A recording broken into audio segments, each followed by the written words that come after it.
Hey, folks, welcome back to another episode of the League of Logic podcast, a podcast where you can learn how to think for yourself. We hope you're in that journey. If you need some help along the way, check out our website, leagueoflogic.com. On that website, we've got some study tools and some resources that'll give you a great foundation to start from. That's important. Also, while you're on that website, check out the Contact Us page. Send us some questions and some comments, some reviews, some feedback. We'd love to hear from you guys. We appreciate all those very much. Share. Also, check us out on all the social media platforms, Facebook and Twitter and X and Rumble and YouTube, all of them, man. We're still going on YouTube. That's awesome. But we appreciate the new follows and subscribes we got. Also, share it. Tell some folks about us, man. Help us get the word out. We greatly appreciate that.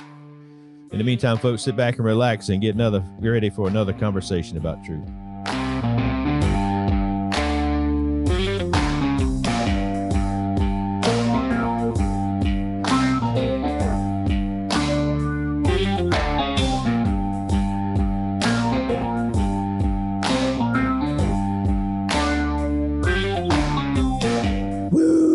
Happening, folks? What's happening, gentlemen? What's happening? How y'all are today? Good. Happy. Sorry, I got a little distracted. Did it work? Did you get I shared it with you. Shared me what? To the Wi-Fi. It didn't come in. I didn't look at it. No. Try again. It's sharp. That's what am I supposed to do? Go like you hit that Ambit one when it gets ready to ask you for the Wi-Fi password, then it asked me for it, and I just shared it with you. It did what? So when you clicked on the Ambit, like you wanted to connect, but you didn't know. Where did I click on Ambit at? And Wi-Fi. Ain't no Ambit there. What's it called? It might be called Coleman. See if there's a Coleman and that's there's a one. Pops. Do Coleman. Do the Coleman one. Okay. And then I hit the share button right there, and then it should have gave it to you. Oh, it did. Look at that. There we go. Technology, man. How awesome is that? Now they can't keep me here. That's right. Oh, man. So we thought he was a book of useless knowledge before. Oh, boy. But now he has access to Uncle Google. Oh, boy. There may be no restraint. It's on now. You and your segues. I tell you, man. Hey, so speaking of Uncle Google, I was telling him just a little bit of it when we got in. So always when we get ready, we're prepping for podcasts, I like to know what the liberals are thinking, and so best way to do that is just ask Uncle Google.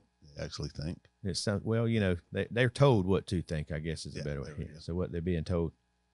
So I checked out Uncle Google and the Chat GPT, and I got a whole bunch. I won't read them all to you, but I started off with like, what's the difference between free speech and hate speech, and what's the difference between the Jimmy Kimmel and the Roseanne Barr, same network and all that stuff. But anyway, Pam Bondi. Yeah. Anyway, it led me to a spot where because we look for contradictions so much, I noticed that the Chat GPT was contradicting itself. Oh boy, which was kind of cool, and I told it so. And it said, "Well, you're correct. Let me see if I can clarify." And then it started talking about social norms, and so I asked, "Is it social norms the same thing as moral relativism?" And it was like, "You are correct." And so then I went through the whole, if there's a moral standard, it doesn't have to be like a moral law. And then if there's a moral law, should it be a moral law? And it was like, yes, there you are correct. Yes, you are correct. Finally, at the end, it was like, from a biblical perspective. And I was like, well, if you're saying from a biblical perspective, then you're still living in the land of moral relativism, Anyway, we spent 30 minutes this morning arguing with ChatGPT. Yeah, maybe there's little trolls in there. I don't know what's happening, But the question that it started was because it was saying those things, and I asked ChatGPT the question: are you able to use reasoning and logic in your responses, or are you limited to information that you can find on the internet? And it said, I'm able to use reasoning and logic. I'm not limited. Let's see if I can find it. I left it up so I could read the response, because that was a thing. It I was like, really? I'll tell you, that stuff's scary, man. It is weird. It is. So my question was, is ChatGPT able to use reasoning and logic in your responses, or are you limited to information you find on the internet? That was it. And it said, yes, ChatGPT is fully capable of using reasoning and logic and not just repeating information from the internet. Here's how it works. and it gave me an outline.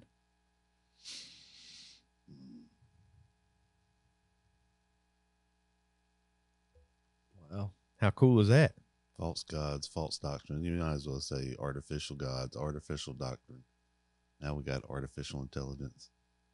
But then at the same time, it says the limitations were my reasoning depends on the input I receive and the assumptions made from the input people. I don't have personal opinions. My logic is derived from the frameworks, principles, and data I've been trained on.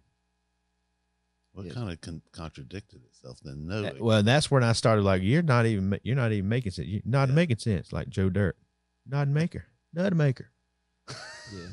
It's just saying that it's got all the information. It can look through all the information, but the way its form of logic is based on whatever way it was programmed to sort through that stuff. That's the algorithm then. So basically, if information is already morally biased, then that's what you're going to get.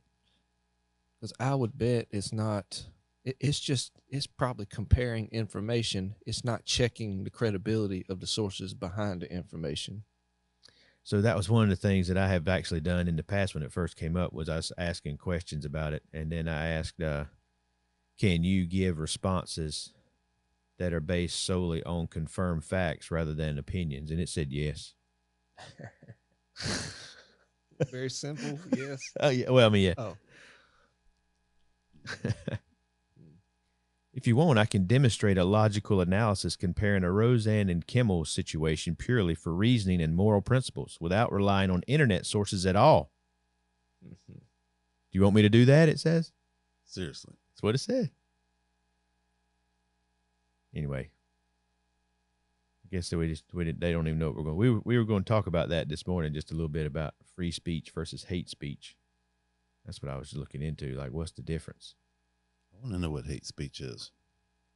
Well, I asked Uncle Google what hate speech was. It told me exactly what it was. Let's hear it. What does it say? Yeah, I want to hear that definition. Okay, hold on. Let's go up here. Where is it? The society, you asked 5 different people, is 5 different things. So let me hear the truth, the absolute truth here. The absolute truth from Uncle Google. And I got a GTP response too, which are very similar. GTP was less information than Google. Google got it a little more in depth, but here it is. Uncle Google says, hate speech is any form of communication that attacks, demeans, or incites hatred against a person or group based on characteristics such as race, religion, gender, sexual identity, and disability. While there is no single universal agreed-upon legal definition, the term is generally used to describe expressions that promote discrimination, hostility, or violence. Then to give you some characteristics. Y'all interested in the characteristics? Yeah, go ahead. I've got some problems with a couple of words. I know it. Yeah. So focus on identity factors. Hate speech is defined by its target, which can be an individual or an entire group based on shared identity traits. These can include religion, ethnicity, nationality, skin color, or sexual orientation. It has broad forms of expression. It is not limited to verbal communication. It can occur in speech, writing, or behavior, and is disseminated both online and offline through images, cartoons, gestures, and symbols. It can be expressed in behavior? Yeah, that's what it said. It aims to provide harm. So beyond being offensive, hate speech is intended to intimidate, dehumanize, and spread hostility. In its most severe form, it is a precursor to violence, including hate crimes and atrocities.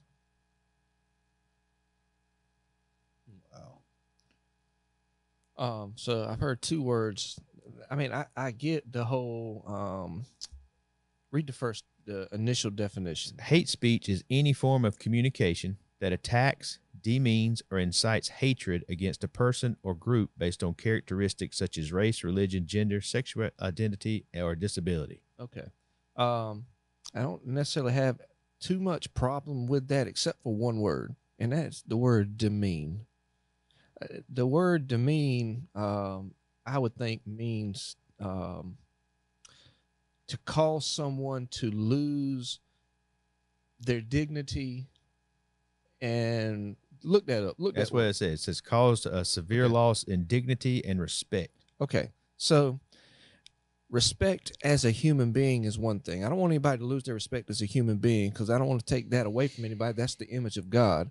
But the respect from others, if they are influential people and they're if they're influential people, then societal respect needs to be lost for that person. If they are living an immoral life and promoting that lifestyle, they need to lose the respect of the public. I don't want them to be influencing people. So I don't have a problem with demeaning people if their lifestyle is ungodly.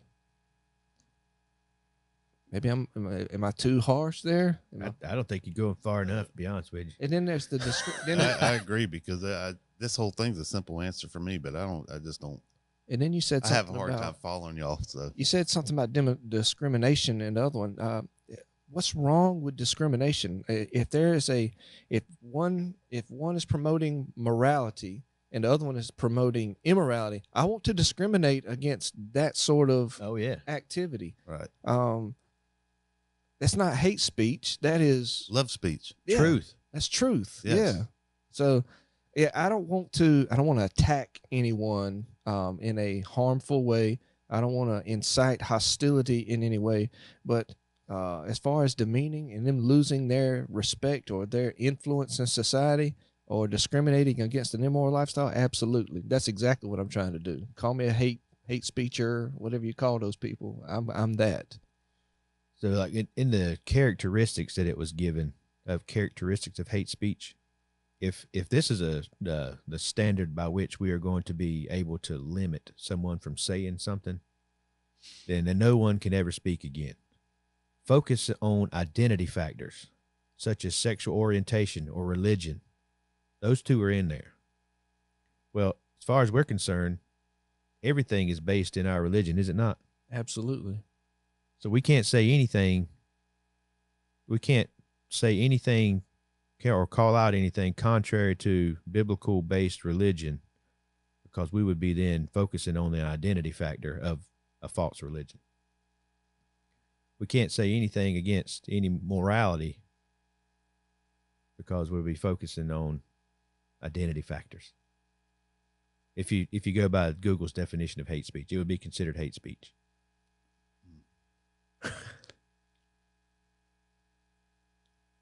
Here's what ChatGTP says. Hate speech generally refers to speech, spoken, written, or symbolic that attacks, threatens, or insults a person or group based on characteristics such as race, ethnicity, religion, national origin, gender or sex, sexual orientation, or disability. The key idea is that it targets people because of who they are rather than just criticizing ideas or actions. Have you got a definition for insult? Hold on. Let's see. Where was it at? Insult. Yeah. Let's see what the Oxford says. Speak to or treat with disrespect or scornful abuse. I don't have a problem with insulting. I don't either. The other two words, I don't want to do that, but I don't. I'm not going to give you. I'm going to respect you as a human being. You're in the image of God, but I don't respect you if you have abandoned truth. You have abandoned truth and logic and reason and all those other. I don't respect you. I don't want the world to respect you. Mm-mm. I feel like when I quit cussing, using really filthy language, was because I did a study on, I got it here. I call it mouth study. But the bottom line of all this, we can say all these things, but I promise you that whatever comes out of your mouth is what's in your heart. That's what Jesus said. Mm-hmm. Okay. Period. So all this other stuff is dancing around that. Even people calling out, this is hate speech. It shows me what's in their heart. And when you speak truth without the intent to hurt someone, which is meekness, you're just speaking truth, then there's love in your heart for that person. Bottom line, I don't care about all the other stuff. I can't get past all this. I don't care what Uncle Google says. Uncle Google doesn't have a heart, right? But well, you go ahead. No, I think you can share the truth, not in love. I just said without the intent yeah. to hurt someone. Okay, Right. okay. Yeah. The intention, because if you automatically know if somebody's taking truth and trying to attack somebody with it, well, that shows and you've just done something that shows what's in your heart, right? Yeah. There's hatred in your heart. It's all a heart issue. This whole speech thing is all a heart issue.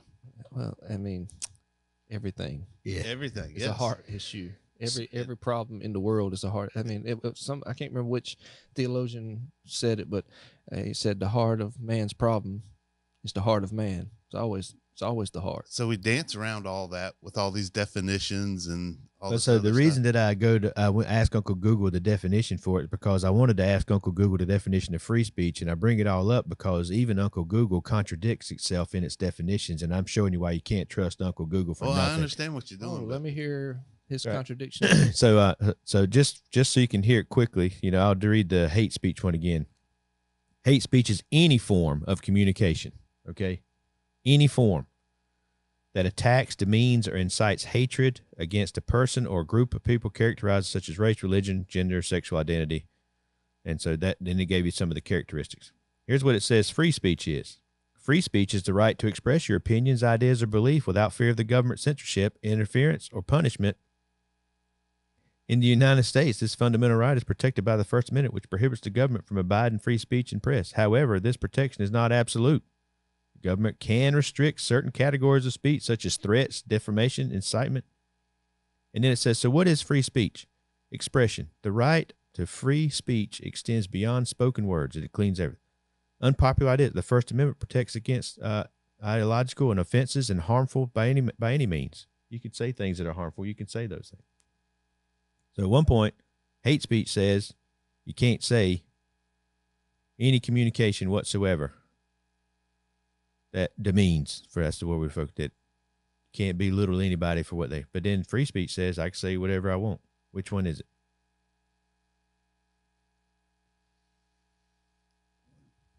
Yeah, it's hate speech, free speech. The framers obviously didn't mean for absolute free speech. There were some parameters, like you were talking about, inciting a riot, but it has to be directly. It can't be it can't be some vague thing you said and then people went out and started doing something and all of a sudden you're responsible for that. It has to be directly. Go attack those people right now and they go do it. You couldn't do that. And you couldn't. Is that what Maxine Waters did when she said, if you see someone at the petroleum station, get up and get in their face? Yeah, I don't know how she can say that. That is I think that is the limit for free speech, and she was allowed to say it, and some others can't say anything, and they're tied to the biggest crime, quote unquote, crime in American history on the White House and Capitol building. That's exactly it. That is the fruit. That's what's in her heart. That's what the Bible says. I'm going to read all these verses, but it's several times. A good tree brings up good fruit. A corrupt tree brings forth bad fruit. Yeah, and whatever comes out of your mouth shows what's in your heart. That's the fruit. Yeah, that's so you Matthew see the 20, fruit of Matthew Maxine 12. Waters right there. It's that simple. That simple. So for me, I've always had, this is an opinion, but I don't see anything other than free speech. The idea that there's categories within inside it is nonsense to me. It's kind of what I'm saying. So I mean, we should, and I'm almost, I don't know, I can't tell you that I am not on the, like, there should be an absolute free speech, but it's no different than our absolute free will. We have the ability to make any choice we want freely. Right. We don't have the ability to choose consequences. Right. See what I'm getting at? And so to try to decide as flawed human beings, and particularly as a government, a category of speech to try to censor it or, dampen it or to hold some of it back is impossible to do. It is contrary to, we have to have the ability to dialogue out like the things that we are in our heart. Otherwise we'll never know what's in our heart. I don't know if does that No, sound you're dumb? making perfect sense because Charlie Kirk's assassin probably could have been stopped if we knew the fruits, Mm-hmm. right? I mean, if you knew, but he hid those things. Well, now we have a government that wants to hide those things, and they wonder why there's. So I agree, it's dumb to run into a facility and say, fire, right? Scream starts, there's a fire, there's a fire, there's a fire. Because they'll say, man, there's consequences for saying that. Mm-hmm. Should be. But if I'm that stupid and I just want to say it, who are you to tell me what I can and can't say? I know that sounds bad, but free speech is, what did they say? Free speech is only free speech if we can be said, if we can disagree with it and allow it. And who said that? Like Tucker Carlson or somebody like that? Maybe. I can't remember who it was. We don't have free speech in a country if we are limiting what people can say because somebody else might be offended by it. That is not free speech. Nope. There's a big difference between offensive and violence. Well, again, I just don't see where it's that hard. I don't know. Maybe it's I think that free speech, if I wanted to say something violently, I have a choice. I have a free will. I can say it if I want to. Yes. You can But then I commit got to the deal crime with the if you- consequences. You can commit the crime if you want. Exactly. That's exactly what I'm saying. It's that cut and dry. It's that easy. Yeah. Yeah, there's good speech and there's bad speech. I don't know if there's hate speech. There's good speech and there's bad speech, and the only You call it remedy- productive or unproductive. You know what I mean? Yeah. Beneficial or non-beneficial. really, the only remedy to bad speech or quote unquote hate speech is more speech. Allow people. I got a quote here from one of the. Maybe I don't have the quote right in front of me. I had a quote somewhere.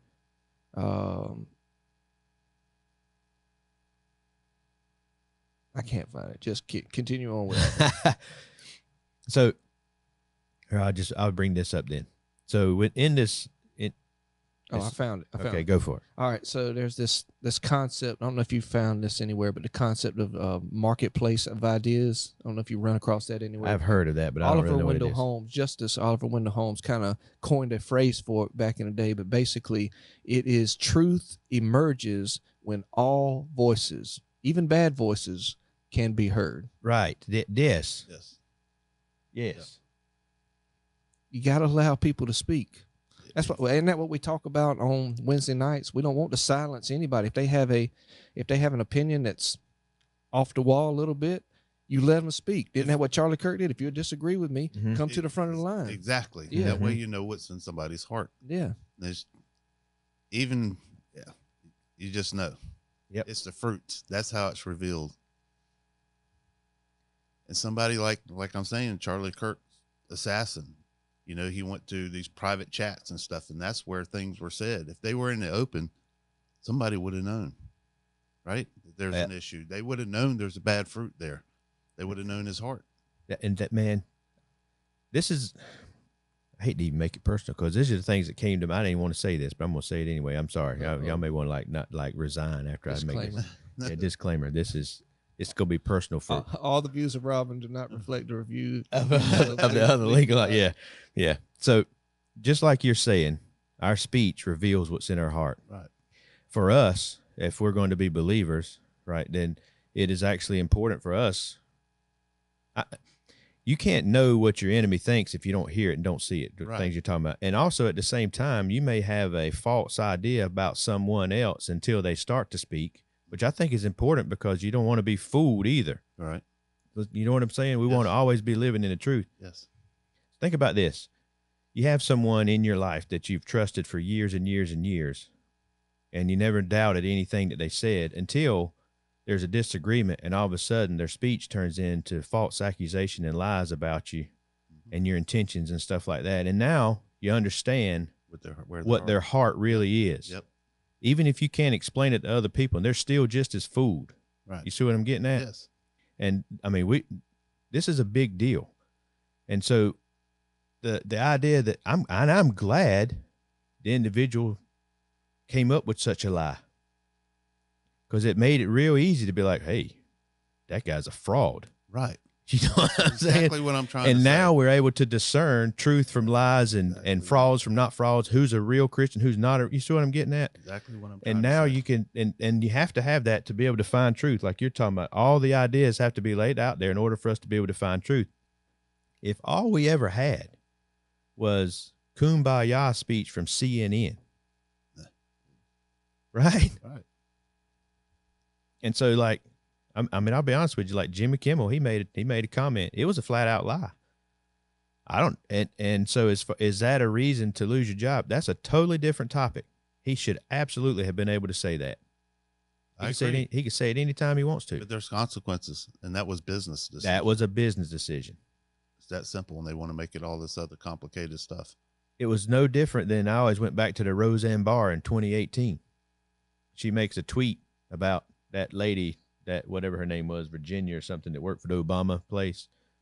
It looked like, hold on, I wrote that down too, so I wouldn't junk it up, because I thought it was funny. She's a comedian, you know. Valerie Jarrett, one of Brock, she makes a comment that said something about she looked like what was it? And something in the Planet of the Apes. I can't remember what the first thing was that had a baby.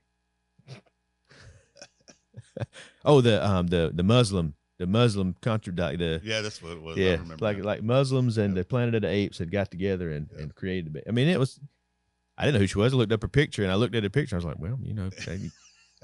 And you got, I mean, she's a comedian. She's a comedian. I mean, I always thought there were no limits on comedians. Everything was fair game. Right. Until recently, you can't say anything. But I always thought comedy was kind of stretched through everything. You could say whatever you wanted to say because you understood it's comedy. Well, and it also gave a way to express the ridiculousness of where we were in a humorous way. So maybe it did offend, but we're doing it through humor, and so it was easier to take. You know, you could actually get to the truth again. But yeah, so that was the wrong thing to say about that person, because it became, then they turned it into racial, and so now she's been offensive to a people group. Not just an individual, but also a people group based on race. And so this is one of the things I argued with the ChatGPT about this morning. I said, well, Jimmy Kimmel became offensive to a people group based on ideology, conservatism. Isn't that the same thing? The whole goal is the whole goal is just so you can't speak truth. That's what it comes down to. So you don't know what's in people's hearts. So the world had to come up with a definition and a category within this idea of free speech, which we all have, in order to be able to limit our free speech. Because just to say everyone has free speech, so there is no limits. Mm-hmm. And how can you maintain control without limits? Does this make sense? Perfect sense, man. Just like the garden. Why didn't Satan just show up as he was? Right? Yeah. He had to use a serpent to disguise himself. That's what all this is to disguise what's in people's hearts. So we're putting definitions and parameters on free speech. Where does free speech come from? That's a great question. That is a great question. And you know, the average person is going to say the Constitution. Well, that's it. I mean, then keep going. You know, where did the Constitution come from? It kind of ensures those things. Yeah. But where did they get it? Where they get it? It says something about like unalienable rights, and we get from this like creator or something. When we declared our independence, they were, see, people don't understand history. Our founders in America was based off of and highly influenced by the people from the Enlightenment period. People like John Locke. I don't know if you ever read anything of John Locke. He wrote a great book called something about raising a son. I read that book. I mean, that book's written in the early 1700s, but that's how I started. My parenting was reading a book from 300, 400 years ago. But John Locke was a Christian thinker of the Enlightenment period. And he argued that all people are born with what he called natural rights to life, liberty, property, and other things. And what do you mean by natural is that they are given by God and cannot be taken away by any government. You have those rights by virtue of you being in the image of God. And that's how did he create everything? With his word, his voice. Yeah. his speech, his Yes. free speech. Exactly. That's right. But we come into this world endowed by our Creator with certain fundamental rights, and among those is free speech. How are we putting a definition, our definition, on something God gave us?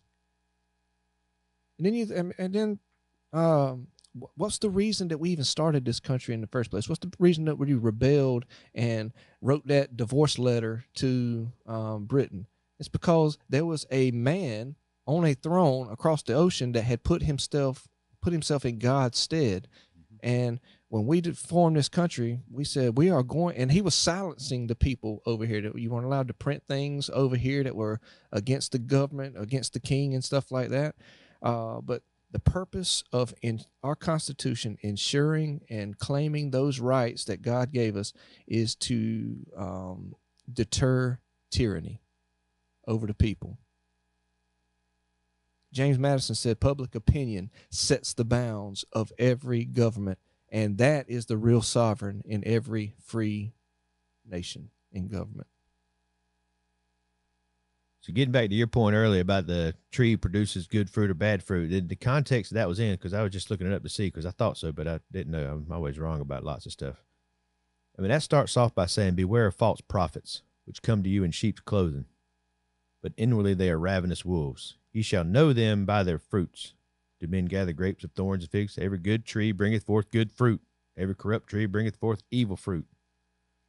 So you can tell, like, from these, whether it's your government, any leadership position, then we know them by their fruit. Mm-hmm. And you're supposed to be aware of the ones that are evil, that are pretending to be something. How do you know what they are until they speak? And this verse in Matthew later in Matthew 12 kind of speaks to the same thing. Let me get over here where y'all can hear it. Yeah. It's actually in all the Gospels. Yeah. Yes, it is. In the same context, either make the tree good and his fruit good, or else make the tree corrupt. O generation of vipers, how can ye be evil, speaking good things? For out of the abundance of the heart, out of the abundance of the heart, the mouth speaks. A good man out of the treasures of his heart bringeth forth good things, good speech. An evil man out of the evil treasure bringeth forth evil things, or evil speech. That's exactly what, David, you've been saying the whole time. The abundance of the heart. What's full in the heart comes out of the mouth. Love and truth, or lies and hatred. That's exactly why they want to conceal it, right? And then here's the other thing. You go a little further in 12, get down to 36. But I say unto you that every idle word that a man shall speak, they shall give an account thereof in the day of judgment. For by the words thou shalt be justified, and by thy word thou shalt be condemned. There's the consequences, right? You said that's where I was at on my say what you want to. That's what I'm talking about. So I'm an absolute free speeches man, whatever you call it, free speecher. Yep. I can't say it, but you know what I mean. But there are consequences. Eternal consequences, because that's the note. The exactly. verse you just now read was in my notes. It's eternal consequences. Right. Yep. Spreading secrets leads to betrayal of trust and feeds gossip and rumors. And then I got Proverbs 11:13. A table bearer reveals his secrets, but he that is faithful, has a faithful spirit, concealeth the matter. Rambling tongue leads to lies and deceit. It just goes, man, there's so much scripture. There's pages and pages and pages on this. And it all goes down to one simple thing. Your speech reveals who you are. Absolutely. Not just to people, right? But it's eternal. And there's even a passage that says you're going to give an account in the judgment for what you've said. Your speech. So here, why wouldn't the government want to restrict speech? So all it is lending the serpent. Is what it is. Same thing. So you disguise things. Why wouldn't the government want to free speech? Why would the government not want to limit free speech? Because it is a disguise as to what they're doing. It's the same thing the serpent did to disguise the things. So the government wants to limit it. Is that what you said? Yes, yeah, that's what he absolutely. said. Yeah. Because it's like, go back to what Adam said, public opinion or free speech sets the bounds to every government. Right. It's going to determine, if you allow people to say what they're going to say, then the government is going to be limited. Instead, we got a government that wants to limit our speech, and I'm actually worried about that now. Even under the Trump administration, I worry that Right. that he's going to fly into he's going to swing the pendulum too far because of this and limit our speech. And Right. that is not what Charlie Kirk stood for at all. That's what I'm saying. This idea of hate speech is made up. It's not true. It's the same thing as tolerance. It's a word used to try to invoke feelings and emotions, but it's based on a lie. Yep. So application of what you two guys just talking about, Matthew 23, when you're talking about government wanting to limit through speech, and then taking speech and use it freely for correction. To go to 12:37, for by their words thou shalt be justified, and by their words shalt thou be condemned. Uh-huh. So your speech is going to reveal everything. That's how you're going to be known. So why would they want? So now you got government who's using their speech to limit, to control. Things. Yes. Same thing that the Pharisees were doing, and Jesus shows up and uses his speech absolutely to condemn. Yep. But woe unto you, scribes, and for hypocrites. Got that one in here too. Yep. And there was a whole from 13 through something. I mean, like all the way to the end of the chapter. Woe unto you, hypocrites, generation of vipers, serpents. I wonder if they felt discriminated against. Hate speech. You know? But the truth reveals, doesn't it? Now, so here we go. Just take it a little bit further if you want to do it this way. So you got two examples of free speech going on here. You got the Pharisees limiting the people and what they're able to do. I mean, like putting them in bondage. You know what I'm saying? You got to obey all these laws. I mean, you're not doing it the way we say you're supposed to do it. They got right. Jesus shows up. He expresses his free speech by correcting the spiritual leaders in what, free speech is, using free speech and what it's all about. And what was their response? What did they do to Jesus? I mean, they crucified him. They turned him. Yeah, let's kill him for what he said. And that's what happens whenever we get to the end of free speech, where we're not able. And you got people that are not able to use speech any longer because their ideology is absolutely wrong. Mm-hmm. They're left with nothing else other than we have to silence free speech. That's what's happening in government. Right. Well, we can't argue with those guys that have all this biblical base free speech. It makes too much sense. Mm. So what we need to do is we need to make up a label. Let's call it hate speech because it's offensive to whatever community. And then because it's hate speech, we're going to say you can't say it. Mm-hmm. Apply that to a church right now. How afraid are you to speak from the pulpit all of the truth of God's word because it might offend a people group? Don't think that ain't coming. Right? I mean, it's happened. There's churches that I know specifically that won't say some things from the pulpit because they're worried about what the government is going to do to them. They're worried about what culture is going to do to them. What culture? And what does that reveal? Who are you more feared of? You feared of the... That's the root of it all right there. Yeah. That's what I've been trying to say. I just can't get it out. No, you're saying it. I'm just confirming it. I've had these discussions with people where we were trying to figure out truth, and it always ends. It always ends the same. Whenever it comes to a point where truth is pretty much like revealed, there's always a choice to be made. Do I accept the truth? Or do I reject it and then act out in sinful manners? It always comes to a head like that, it seems like to me. That too reveals what's in the person's heart, right? Mm-hmm. I was telling Robin before we got on that I was looking into some of the history of the framers and the foundations of the government, of this nation and things like that. And the Constitution was ratified it became rule of law in 1789. And then you got the presidents that come after that. And during John Adams, our second president's term, Washington wasn't really a politician. So you don't count him in the political world. He's just a figurehead. He was a great figure. That's probably what made him good because he wasn't a politician. Yeah, he didn't kind of lean either way. But Adams kind of leaned towards suppression of freedom of speech. He wanted to limit it. And after him, Jefferson ran against him the second time and beat him because of the Alien Sedition Act and some other different acts that limited free speech. And after Jefferson was a Democratic Republican, believed in free speech, practically absolute free speech. And following him was Madison, Monroe, and Quincy Adams. 28 years worth of Democratic Republican free, near absolute free speech. That's how important it was to this nation that people continued to put those people in power for 28 years. And that party probably would have continued if it hadn't been for a westward expansion that people wanted, and Jackson seemed to be the man to go kill a bunch of Indians and stuff like that. That tells you what was in the heart of the framers. Yeah, absolutely. Yeah. So we really don't need to go to the Supreme Court for that, do we? Nope. How great would it be to have 28 consecutive years of administrations that are that are not suppressing things on social media, that are not encouraging social media to suppress things, not silencing their enemies, but allowing people to speak? How much truth would come out if that happens? Right. The truth will come to the surface. I'm going to ask you a challenging question to our solidly. I'm out. Yeah. It's a challenging question to our ordained pastor over here. Oh gosh, It's no pressure. Jesus, that's always the answer. Right? Yeah.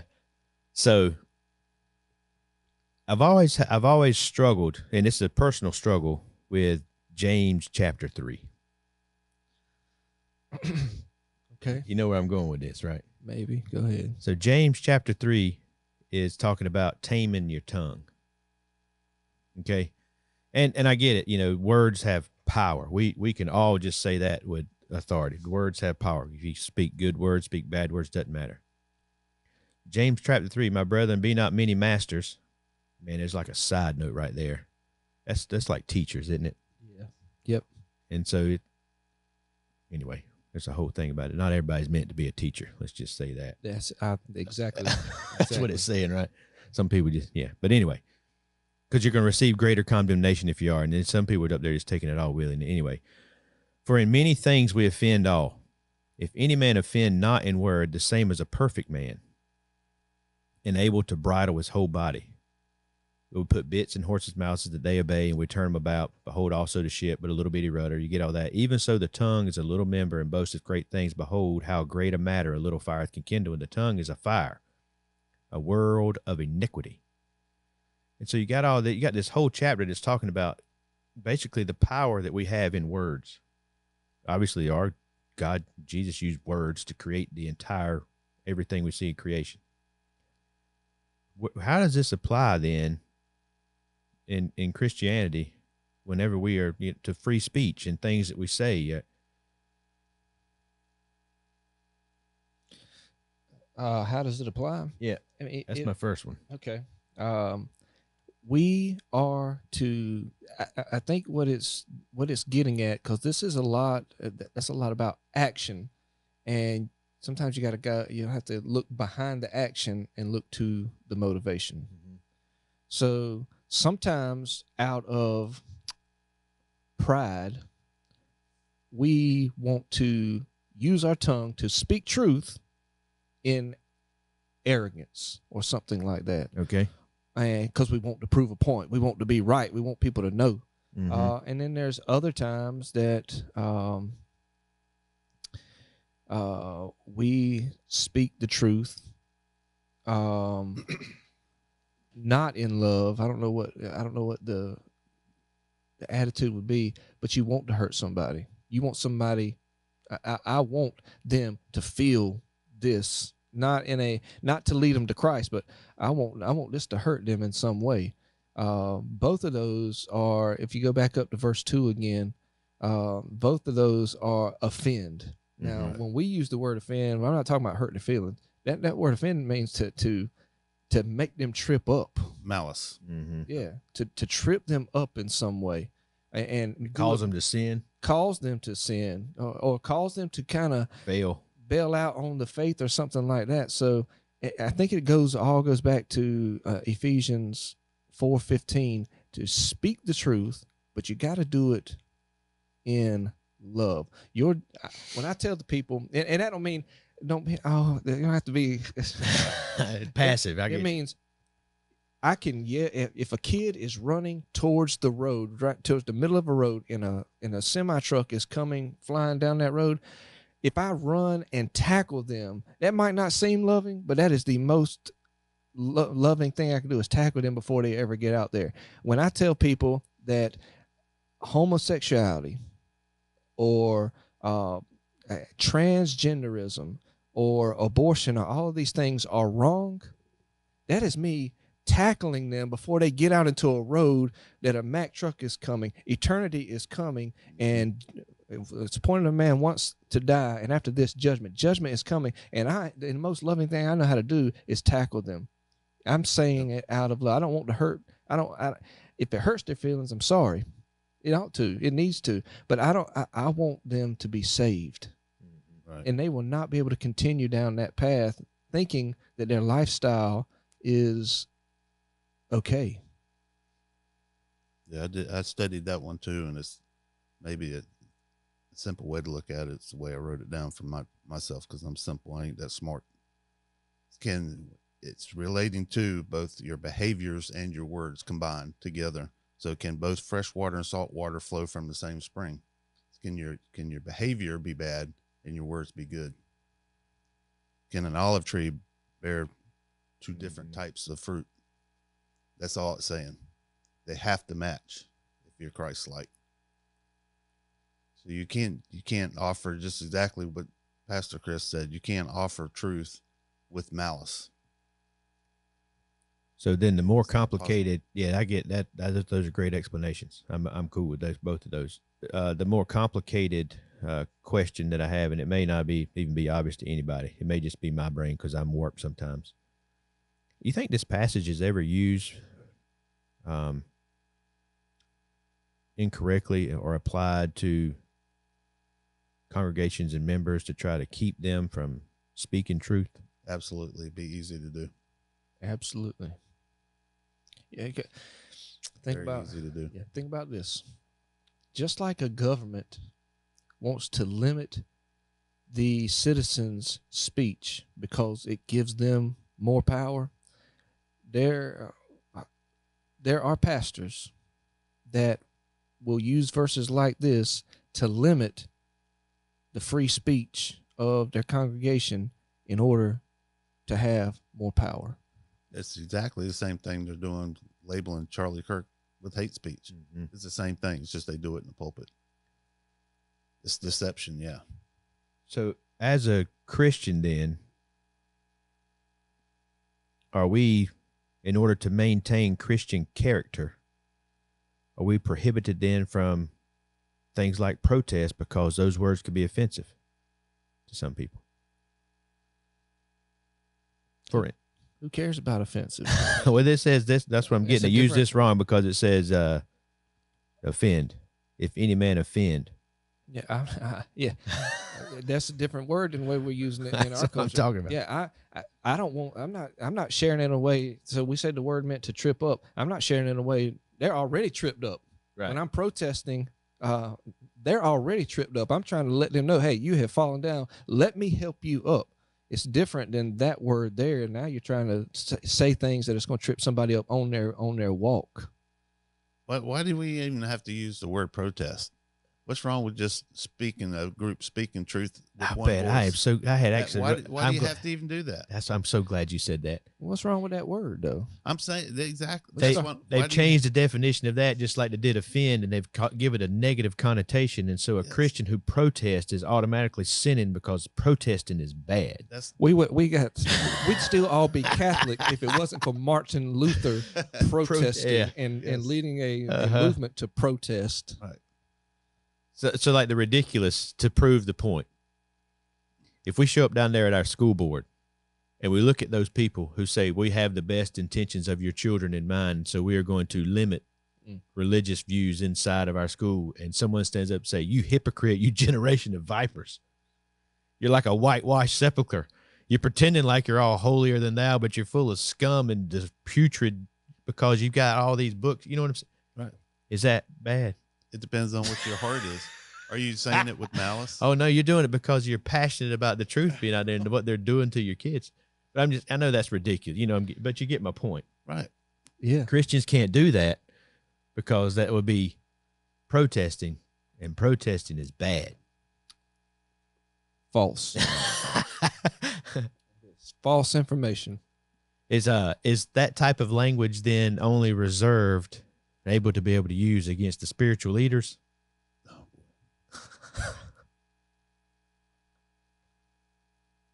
I don't. In some way, yeah. In some way, because you expect the religious people to know better.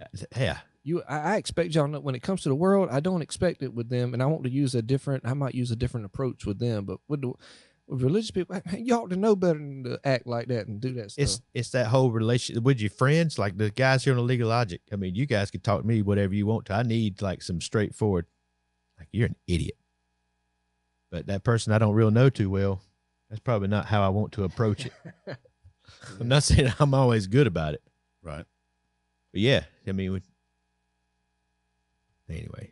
Yeah, I mean, you should be passionate, but every situation calls for different language, different delivery. I wouldn't speak, just like I wouldn't speak to a group of adults in the same manner that I would speak to a group of kids. And I wouldn't speak to a group of saved people in the same way I would speak to a group of lost people. You use different language, different diction, different illustrations. So I don't know if Generation of Vipers might be good for lost people. It's probably good for the school board, though. I feel like it Should be. I'm sometimes. telling you, man. Well, they act like they know better. That's it. That's what I'm saying. They've got this, you know, this holier than thou attitude. You know, their morals are better than everybody else's. We've got, but They know what's best for your children. Yeah. I'm gonna read another passage from Paul, and I hope it may open up the door to another topic that's been looming. That I'm not. I mean, I'm excited about it if it comes up, but it's going to be more complicated probably than I can handle because I'm not that smart. But I think who wrote Galatians? Paul, was it? Paul. Yeah. Yeah. He says in 5:13, "For brethren, you have been called unto liberty. Only use not liberty for an occasion to the flesh, but by love serve one another." Now, if you start applying that to your speech, we are free to say anything we want to say, anytime, anywhere. It is our liberty. But don't use it for an occasion in your flesh. Right. I think it's saying the same thing. It's the intent, yes. It's the intent. Same Same thing James said. Yeah, don't let it come out of a motivation of the flesh, and don't. He also said, that all things he can do all things. All things are lawful for him, but not all things are profitable. Not all things edify. You can say whatever you want to, but sometimes saying whatever you want to doesn't build up someone else and doesn't put them on the path towards righteousness. You could say it in a different attitude or a different motivation and edify that person. But it's always really hard to do, particularly inside of a body of believers, whenever you are trying to use God's word for doctrine, reproof, and correction. Those two specifically, it's really hard when you start trying to use your speech. And you're doing it by love and serve one another because, you know, the service is trying to help get better. But it's hard to leave emotion out of it. It's hard to leave emotion out of it. And it's hard not to be offended when someone says those things. And then, even though intent might be well. That includes passion being one of them. Yeah. And there's where I fall, because I tend to get overly passionate about a lot of these things. I mean, I have made a fool out of myself in public with my free speech because I was so passionate. And it wasn't that what I was saying was not true. It's just that I had gotten so overwhelmed with emotion. That's what emotion will do to you right there. You know what I'm saying? You ran past love. Oh, I ran past love, and it was like, you're gonna hear that later today. Yeah, it was like on the verge of you vipers, you hypocrite, you whitewashed sepulcher. You know, you're up there lying. You know. Anyway, one of the things we have to realize too is, and this fits into what we're talking about. It's kind of hard to fit it in there in your for me, it's kind of hard for me to put it in my head where it's all the same, but you can have a lot of things. We can have all types of weapons of war and everything, but there's nothing more powerful than your mouth. True. Right.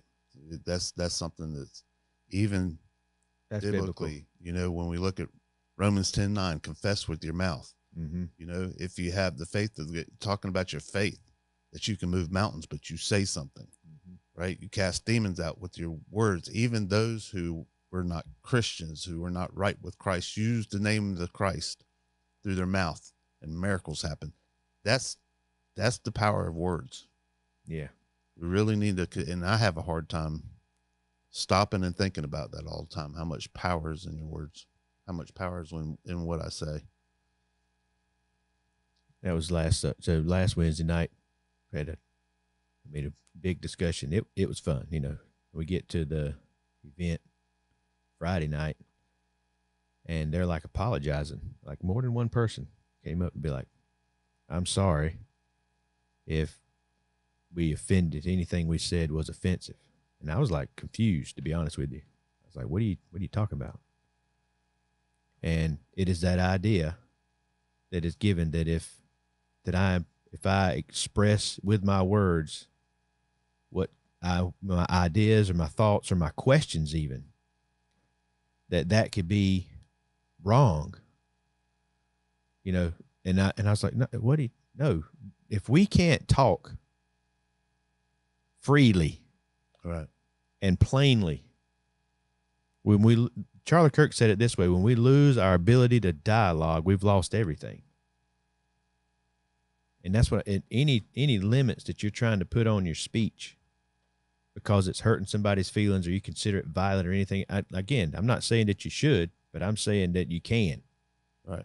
And to be able to get to what the truth is. If there's malice in there, you can destroy someone. If that's there's where we have to be careful. Well, and that's consequences of it. You see what you don't need to help truth convict someone. It does it all by itself. Mm-hmm.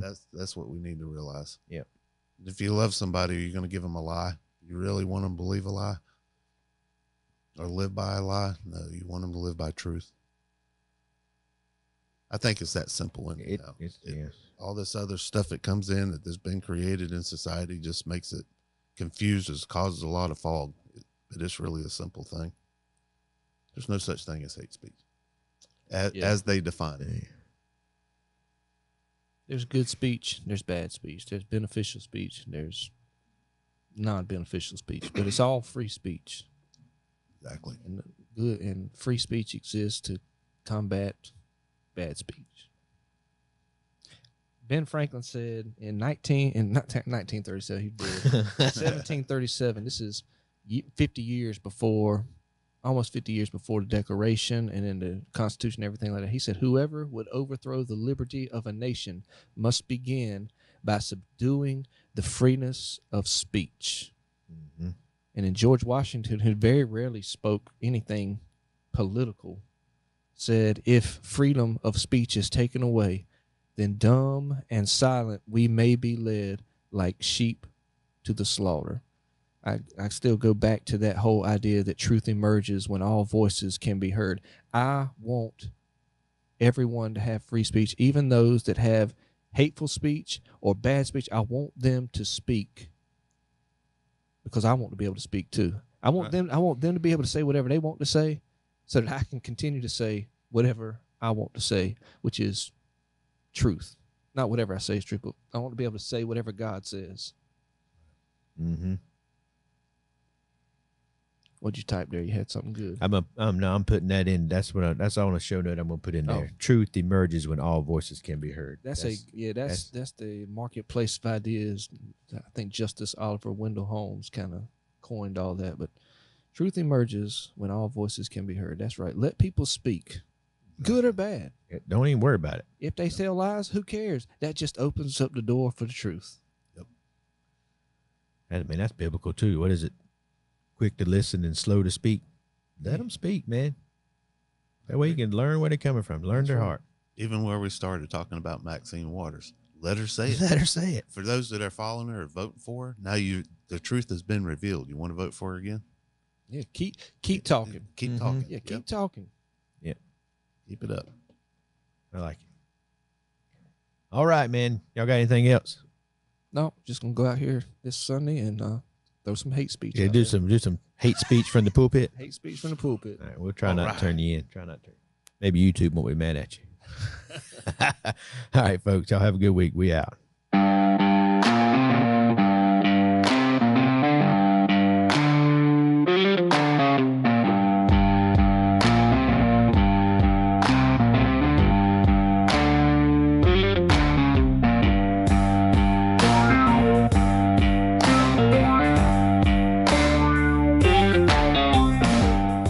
Thank you for listening to another episode of the League of Logic podcast. We hope something we've said has made you think.